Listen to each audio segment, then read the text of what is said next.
Do you ever feel like you're falling behind? Do you ever feel that despite the fact the sun keeps rising, the world keeps turning, and everyone around you is making such big steps that you're stuck in the exact same place you were this time last year?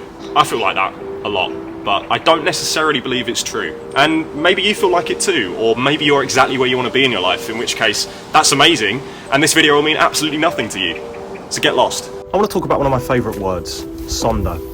Sonder is defined as the profound realisation that every single person you see has a life as vivid, complex and detailed as your own, filled with their own stories, achievements, goals, worries and experiences in which you are merely a background character. When I'm going about my life, I think about it a lot, and with that many people in the world and that many unique lives, it's almost a certainty that I'm not alone in how I feel about pretty much anything, good or bad. It gives me a weird sort of comfort sometimes. The same comfort I'd get in school when the teacher would be like, put your hand up if you haven't done the homework, so up my hand would go and then one or two other people in the class would also put their hand up. It was relieving in a weird way to know that I wasn't alone. And that's why I don't believe I'm falling behind, because despite whatever negativity my brain feeds me, I know that there are so many people out there going through so many things in their own ways. I see things on social media all the time where people are seemingly having the time of their lives, but I just need to keep reminding myself that it is essentially just a performance. Everyone is going through some shit. We've all got our worries, we've all got our problems.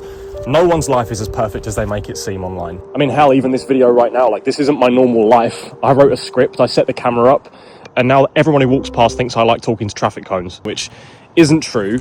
Normally I only do that on Tuesdays. But yeah, I kind of realised that you'll never notice how much you've grown or changed in the same way that others will see it. We live with our own company every waking moment of our lives, so our personal changes are more subtle and gradual to us. You might pass someone out and about that you haven't seen in a few years and think to yourself, wow, they look different, or damn, they've come a long way. It's a lot harder to notice your own changes yourself. So however you're feeling, whatever you're doing, you're probably your own worst enemy. Everyone else's lives are just as complicated as your own, and there are a lot of people who aren't where they want to be in life.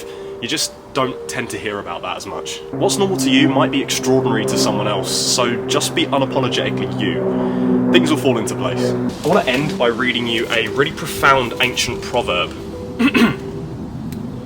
We're all in this together. Once we know that we are stars, and we see that. You know what, just forget about it, pretend I didn't say anything at all. Go and like chat to the street furniture or something, have a conversation with a post box, I don't care. There's a lot going on out there. Bye.